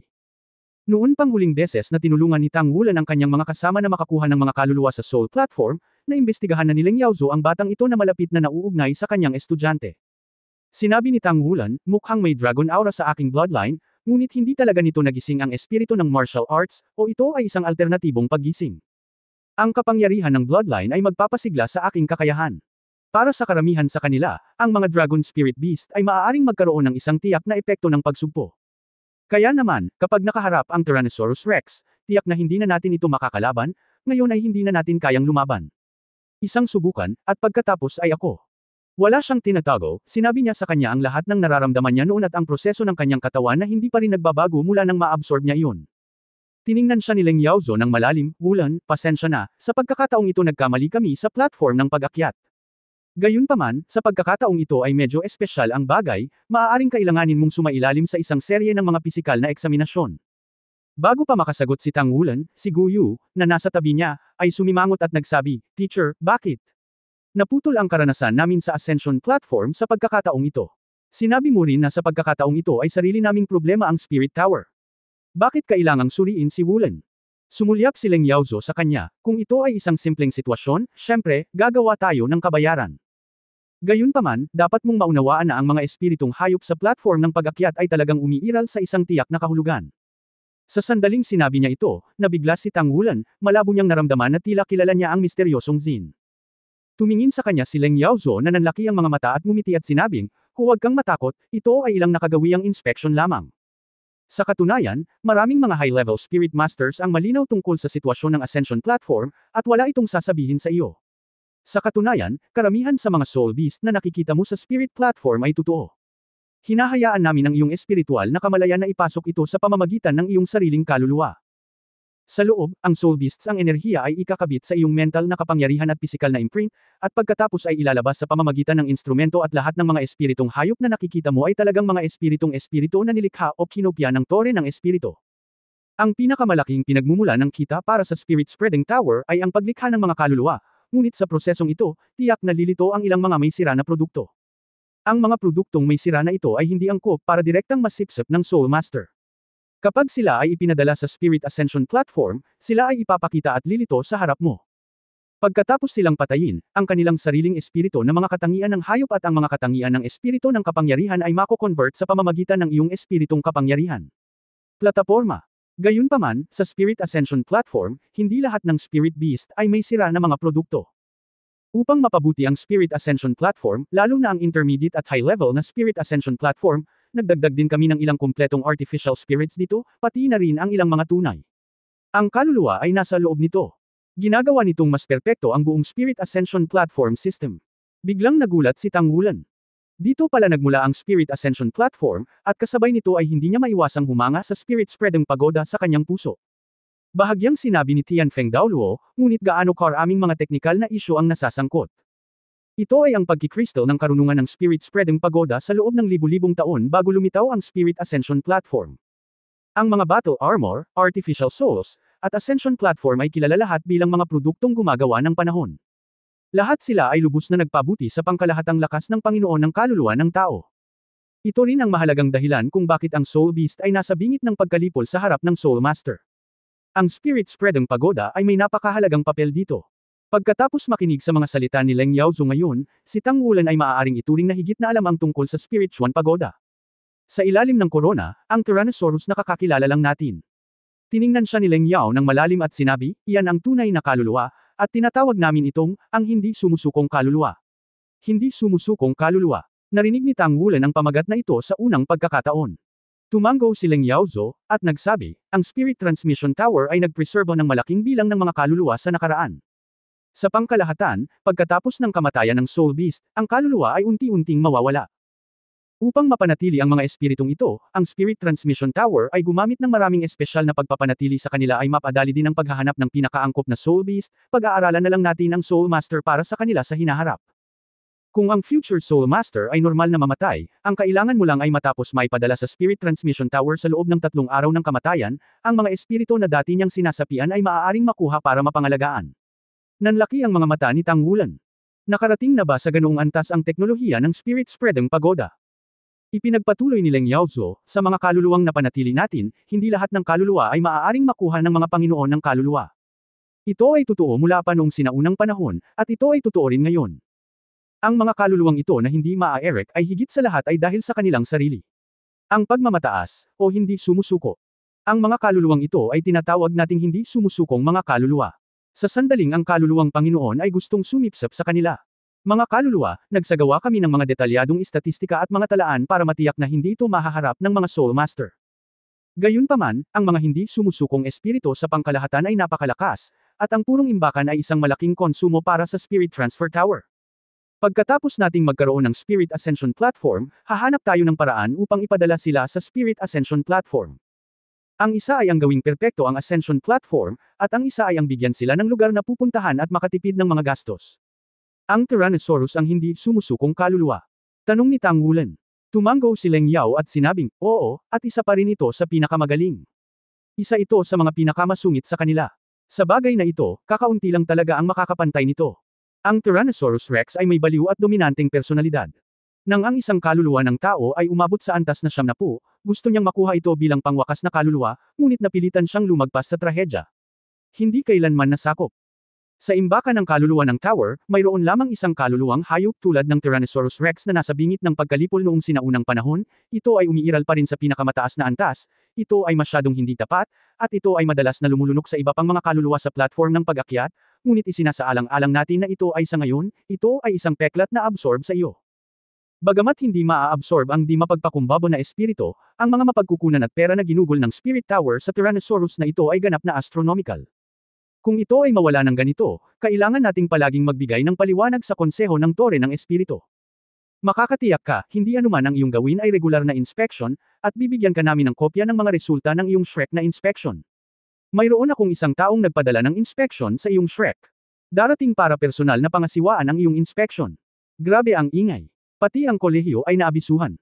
Gayunpaman, pagkatapos makinig sa mga salita ni Leng Yaozu, gamaan ang loob ni Tang Wulan, at ang Spirit Pagoda ay maaasahan pa rin. Sa mga tao mula sa akademya, natural na hindi niya kailangang mag-alala tungkol sa anumang bagay. Okay, talagang makikipagtulungan ako. Nakangiti niyang sabi. Ginawa ni Tyrannosaurus Rex si Leng Yaozu na tila mas malakas sa paglalarawang ito. Sa kasamaang palad, ito ay napakalakas, at ang kabuuan ay tila pinagsama sa kanyang katawan, ngunit bakit ang kanyang katawan ay hindi nagre-react? Hiniling ni Leng Yaozu sa kanila na gawin muna ito, at hindi magsisimula ang inspection kay Tang Wulan hanggat hindi dumating ang isang tao mula sa Shrek Academy. Ito ay ibang Soul Master, natatakot ako na siya ay direktang kinuha para sa inspection, ngunit si Tang Wulan ay iba. Hindi lang siya ang partner ni Guyu, kundi isa ring estudyante ng Shrek Academy. May narinig ako tungkol kay Tang Wulan, at walang duda na ang Shrek Academy ay binibigyang importansya siya. Nanganganib na magsagawa ng isang detalyadong pisikal na pagsusuri sa kanya, madaling sumalungat sa Shrek Academy. Kaya naman nag-notify sila sa kolehiyo sa unang pagkakataon. Sa ilalim ng korona, narito ang mga tao mula sa Shrek Academy. Pagkaraan ng maikling panahon, isang nasa katanghaliang gulang na babae ang dumating sa silid ni Leng Yaozu at bamulong. Sino ito? Mahinang tanong ni Leng Yaozu. Bahagyang nag-alinlangan ang nasa katanghaliang gulang na babae, pagkatapos ay bamulong, ito ang korona ng Holy Spirit Daoluo. Nang marinig ang pangalang ito, kitang-kitang nanigas ang katawan ni Leng Yaozu, at pagkatapos ay tumayo, pakiusap. Hindi nagtagal, nakita ni Tang Wulan si Holy Spirit Daoluo. Hindi ko alam kung sinasadya kong magbihis. Ang Holy Spirit Dao Luo ngayon ay mas elegante, na may puting mahabang palda na payat at walang batik, at ang buong tao ay may isang uri ng ethereal na kagandahan. Ang makinis na balat ay malambot, at ito ay tila nabasag sa isang kurot, kahit saan pa man siya magmukhang isang may titulong Dao Luo na sikat sa loob ng maraming taon, kahit na siya ay 2 taong gulang pa lamang sa taong ito, walang hindi maniniwala. Tianfeng Dao Luo. Bahagyang tumango ang Holy Spirit Dao Luo kay Tianfeng Dao Luo. Ate Yali, kailan kayo nagkakilala ng ganito? Ngumiti si Leng Yaozo at binati siya, binigyan siya ng magiliw na yakap. Bahagyang ngumiti ang Holy Spirit Dao Luo, hindi ba ito bagay? Matagal na kitang hindi nakikita, at talagang nami-miss ko ito. Bakit? Ang batang ulan na ito ang nagdulot sa iyo ng gulo. Bahagyang ngumiti si Tianfeng Dao Luo, medyo mahirap talaga, kaya inabisuhan ka namin sa lalong madaling panahon, ngunit hindi niya problema, sarili naming problema. Ikinwento lang niya ang bagay na iyon, hindi nagtanong si Yali kay Tangulan, dahil sa kanyang kaalaman tungkol sa Tianfeng Dao Luo at sa Spirit Transmission Tower na kinakatawan ni Tianfeng Dao Luo, imposibleng magsinungaling sa kanya. Pagkatapos ay suriin ito sa iyo. Nandyan ako sa lahat ng oras. Nakangiting sabi ni Holy Spirit Dao Luo. Siyempre. Lumapit si Holy Spirit Dao Luo sa tabi ni Tangulan, huwag kang mag-alala, sasamahan kita sa buong oras. Babalik tayo pagkatapos ng inspection. Palagi siyang nakangiti at mahinahong nagsasalita, ngunit ang kumpiyansa at pagmamalaki na ipinahihiwatig nito ay naririnig ito ng lahat. Nadama ni Tangulan na ang banal na espiritong Dao Luo ngayon ay tila kakaiba sa nakaraan. Dati, napakadali niya at banayad na parang tubig. Pero ngayon, parang mas matalas siya. Dinala si Tangulan sa isang malaking silid na puno ng mga instrumento. Pagkatapos ay nagsimula ang isang serye ng mga inspection. Hindi nakilala ni Tangulan ang karamihan sa mga instrumento dito, at ang iba't ibang pag-scan at pagsukat ay patuloy na nagpapatuloy. Para na lang siyang puppet, patuloy na minamanipula ng kung ano-anong bagay. Simple lang, walang masyadong sakit. Mayroong ilang mga problema sa panahon ng pagkuha ng dugo. Ang balat ni Tangulan ay masyadong matigas, at ang ordinaryong mga karayom sa pagguhit ng dugo ay hindi makapasok dito. Sa huli, ginamit ni Tangulan ang kanyang mga kuko ng gininto ang dragon upang hiwain ng kaunti ang kanyang balat, at pagkatapos ay nagtagumpay siyang gumuhit ng dugo.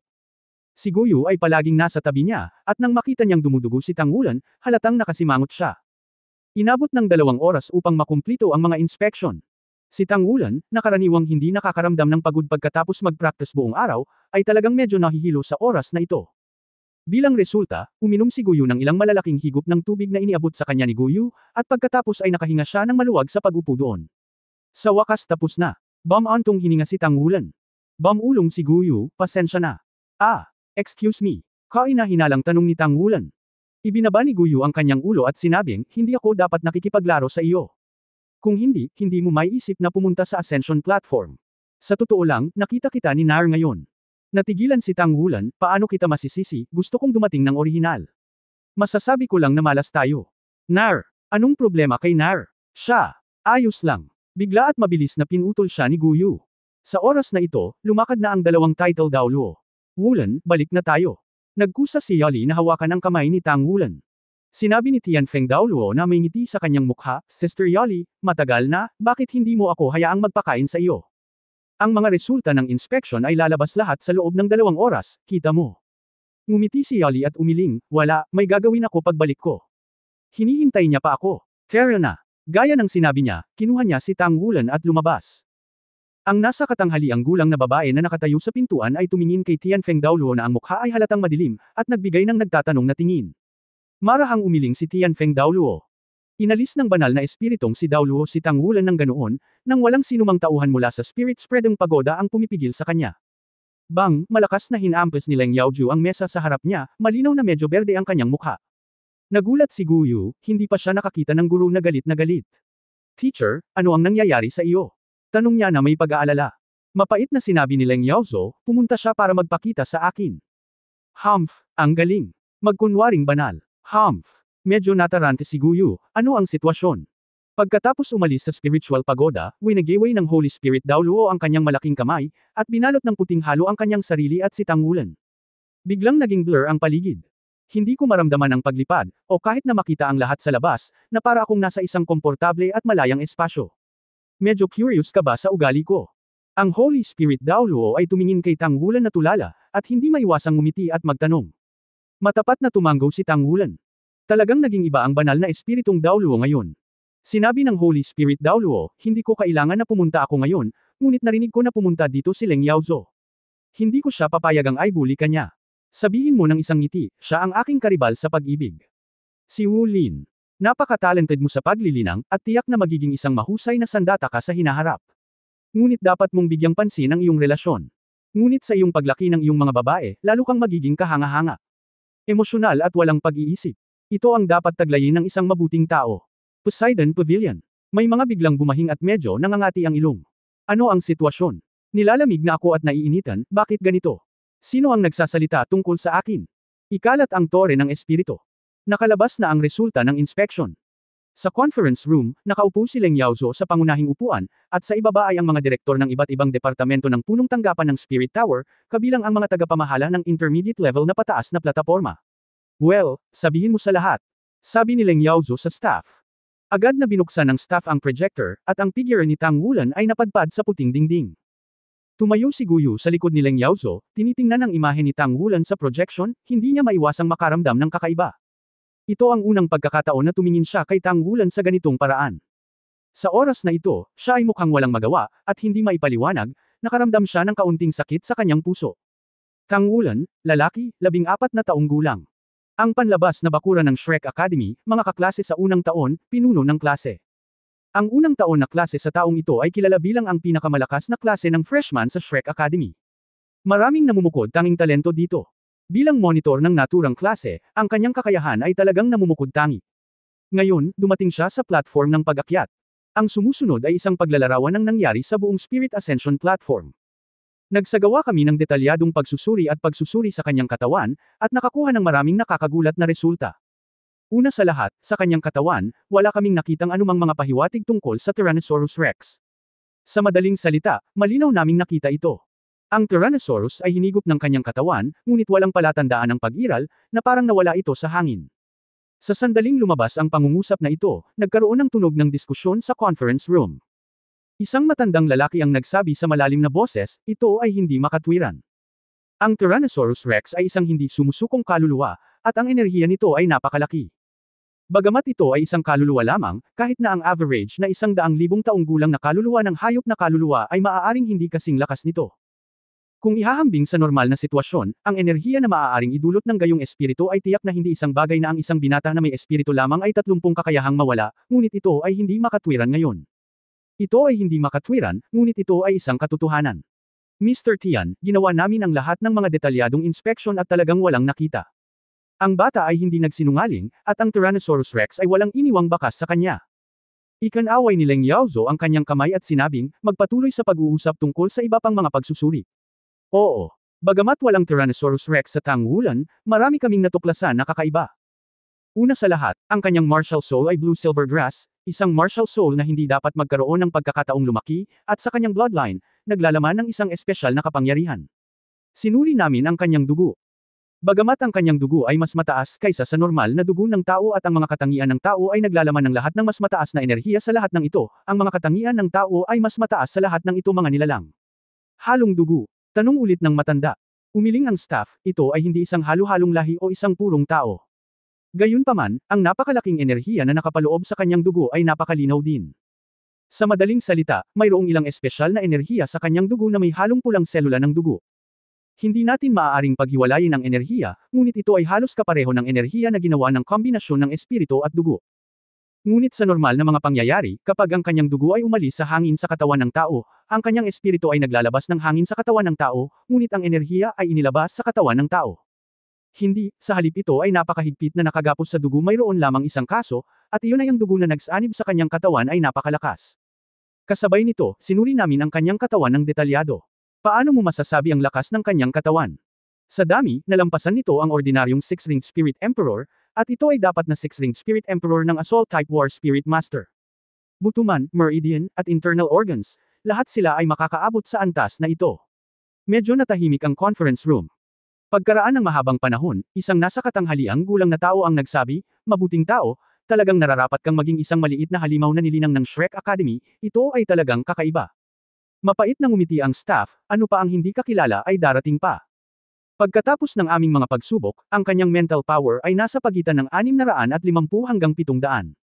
Sa kanyang edad, tiyak na siya ay isang namumukod tanging pag-iral.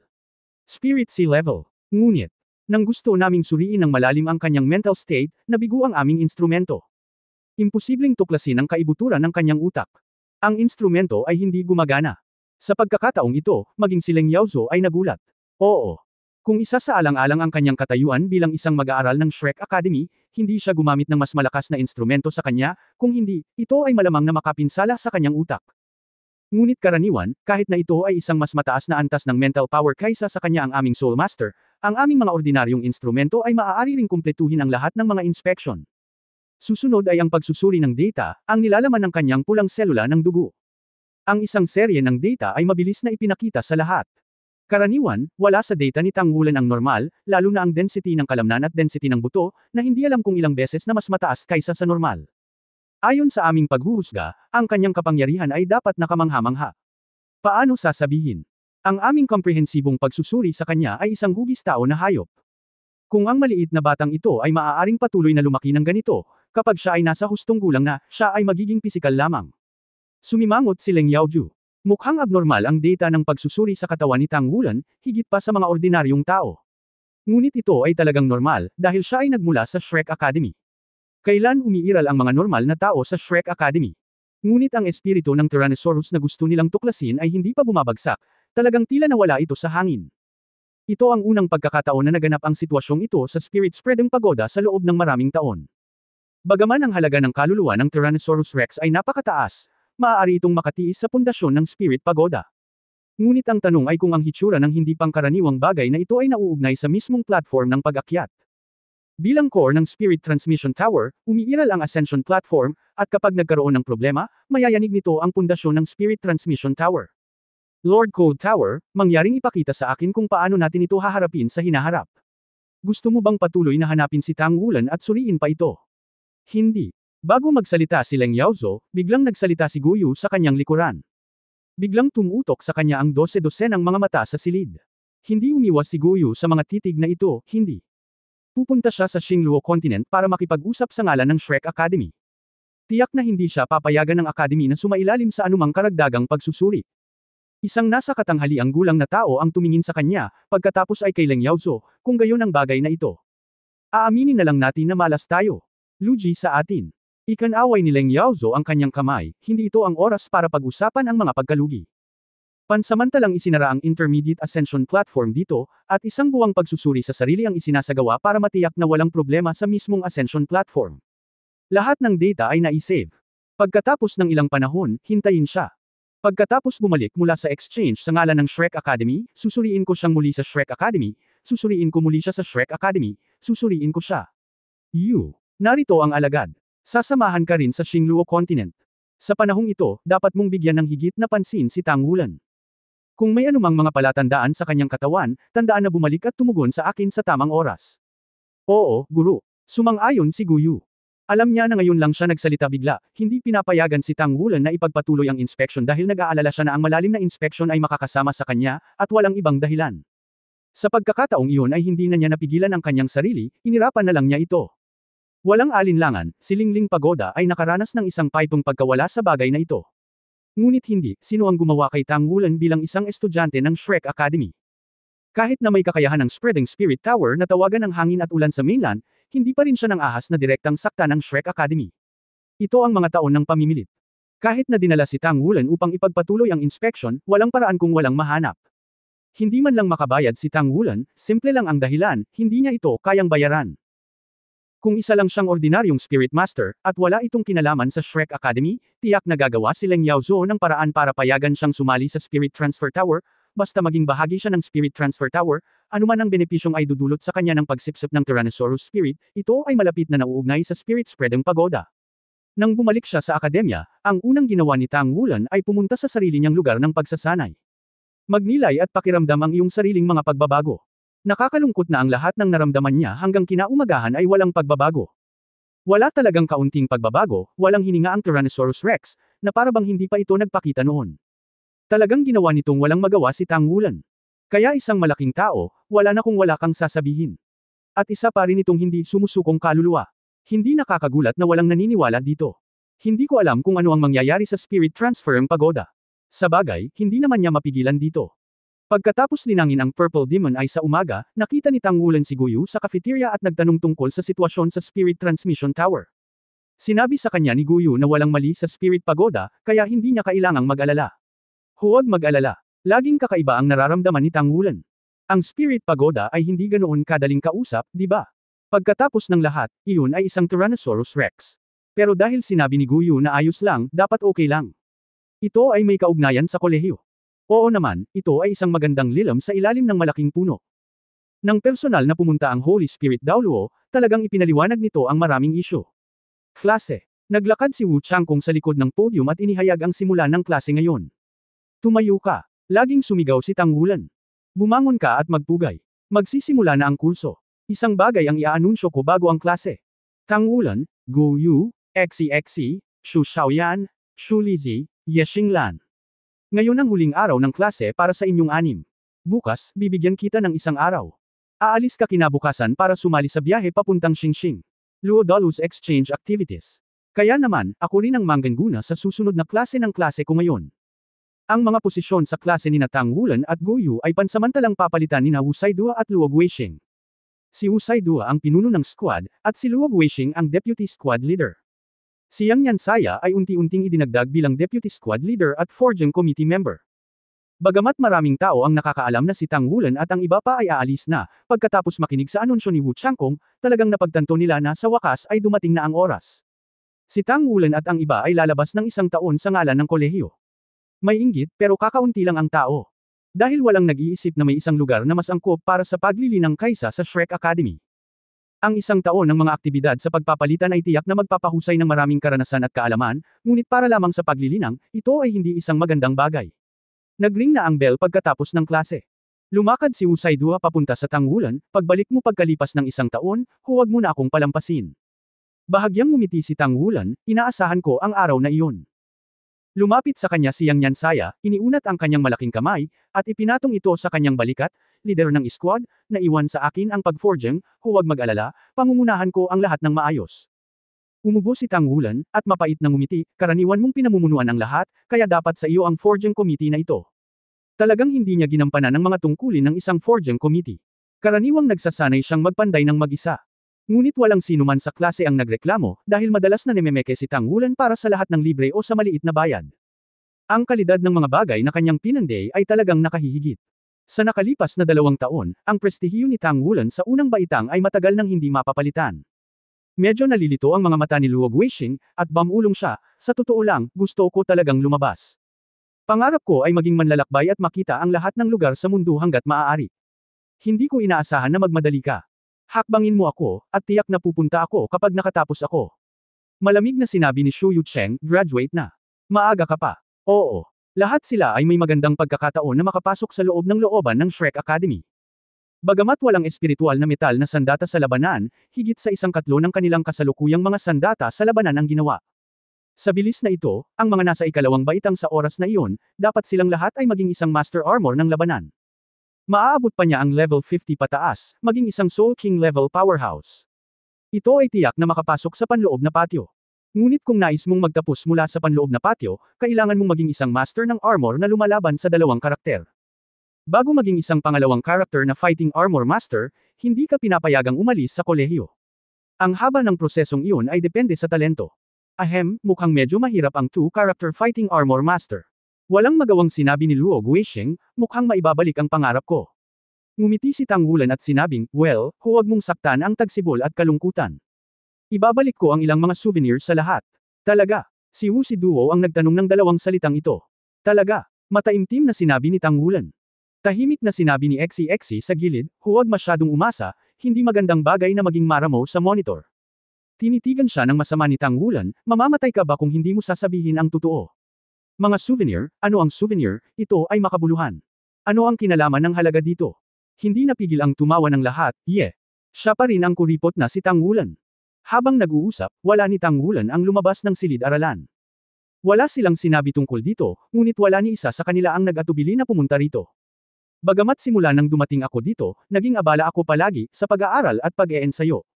Ngunit pagkatapos ng pagpunta dito ay unti-unti silang lumakas at natuto. Ito ang Shrek Academy, ang nangungunang akademya sa buong kontinente, at maging ang buong Daoluo Star. Ito si Shrek na kayang ipagmalaki ang bawat estudyante. Malapit na silang umalis, at 1 taon pa, paanong hindi sila mag-atubiling sumuko? Makalipas ang 1 taon, pagbalik nila, aakyat sila sa ikalawang baitang. Okay, bumalik ka. Bumalik ka at maglinis. Sa wakas ay tumayo si Tangwulan, tumingin sa mahigit 100 mesa at upuan sa klase, at naglakad palabas ng silid-aralan. Kapag bumalik ako, siguradong lalakas ako. Star Luo Continent, narito na tayo. Ang langit ay asul bilang paghuhugas, at ang araw ay medyo mainit. Ang ganitong uri ng panahon ay palaging nagbibigay sa mga tao ng pakiramdam ng ginhawa. Hindi bababa sa hindi nalulumbay. Dumating si Tangwulan at ang kanyang mga kaibigan sa isang lungsod na pamilyar sa kanya. Lungsod ng Tianhai.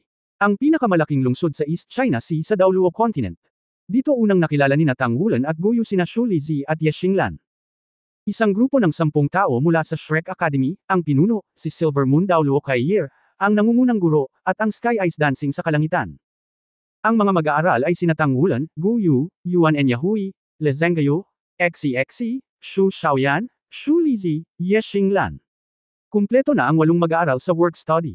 Dumating sila sa Tianhai City at sa Xingluo Mainland Delegation para magkita. Pagkatapos ng mahigit 1 taon ng pagpapalitan, ang delegasyon ng Xingluo Continental ay babalik sa Xingluo Continental sakay ng bangka mula rito. Dahil hindi bukas ang airspace, hindi posible na umalis sa pamamagitan ng malayo ang paglipad ng mga kasangkapan. Sa katunayan, ang mecha ay hindi maaaring lumipad ng ganoon katagal. Sa kasalukuyan, ang mga kasangkapan sa paglipad ng malayuan ay magagamit lamang sa kontinente ng Daoluo. Imposible para sa Federation na ipagsapalaran ang bagong binuo na sasakyang panghimpapawid na ginagabayan ng kaluluwa na ninakaw mula sa teknolohiya at ipadala ito sa delegasyon ng Xingluo Mainland. Sa makatuwid, ang pag-alis sa pamamagitan ng bangka ay ang tanging pagpipilian. Kumain ka na, makakain ka ng may lakas. May treat ako ngayon. Matapang na binati ni Tangwulan ang kanyang mga kaibigan. Dinilaan ni Ye Xinglan ang kanyang bibig habang kumakain. Kung wala siya, ang maliit na restaurant na ito ang mismong kung saan iniwan sila ni Tangwulan at ni Xu Lizi dito nang hindi nagbabayad. Kahit na masarap, hindi niya maiwasang magalit kapag naiisip niya ang nangyari. Yung lalaking yun, sinakop ng inihaw na isda ang panlasa ng lahat, at pinagpistehan ito ng lahat. Tanging ang ginoong si Wu Changkong lang ang kumain, napakaliit ng gana ni Kai Lao, ngunit tumigil siya pagkatapos kumain ng kaunting seafood. Ang mga mata ng matandang Kai ay medyo natulala sa oras na ito, dahil ito ang unang pagkakataon na nakita niya si Tangwulan noong siya ay kumakain. Masyadong masarap kumain ng batang ito. Lagi siyang kumakain ng ganito sa academy. Hindi napigilan ng matandang Kai na tanungin si Wu Changkong sa tabi niya. Napaawang ang bibig ni Wu Changkong, tumango, at sinabing, oo. Nangako si Feng Lao na aalagaan niya ang kanyang pagkain. Kaya't ang kanyang mga gastusin sa pagkain ay kay Feng Lao. Nakangiting sabi ng matandang Kai, hindi katakataka na ang baliw na matandang lalaki ay mukhang gamaan nang mabalitaan niyang aalis na kami. Natatakot pala siyang kainin ng batang ito. Ang lamig sa mukha ni Wu Changkong ay tila bahagyang lamambot, ibinaling ang kanyang ulo upang tingnan si Tangwulan na nagpipiesta doon, at hindi niya maiwasang maalala ang eksena sa kanyang isipan. Buti sana kung nandoon pa siya. Nanunood ng grupo ng 14 o 5 taong gulang na lalaki at babae na kumakain at umiinom, nag-uusap at nagtatawanan. Napakahusay ng kabataan. Yuanan, kumain ka pa. Iniabot ni XCXC ang isang plato ng hummus kay Yuanan Yahui. Ang lasa ng hummus na ito ay talagang napakasarap, ang shell ay matigas, ngunit ang hipon sa loob ay napakasarap, kasama ang maalat na lasa ng marinade, ito ay ganap na perpekto. Ang mga gana ni Tangwulan at Xu Lizi ay medyo nakakadiri sa ganitong uri ng maliliit na hipon na may mahabang daliri, ngunit ang mga ito ay talagang masarap. Sumulyap si Yuan Enyahui kay XCXC, kinuha ang plato, at tahimik na kumain sa harap niya. Masaya ang mga mata ni XCXC, at malabo niyang naramdaman na si Yuan Enyahui ay tila hindi masyadong natatuboy ang kanyang sarili ngayon. Ito ay isang magandang simula. Ang paglalakbay na ito sa kontinente ng Xingluo ay maaari ding ituring bilang isang pampublikong paglalakbay na pinondohan, at marahil ay magagawa nitong lubos na paikliin ang relasyon. Unti-unting hindi na nakakain ang lahat.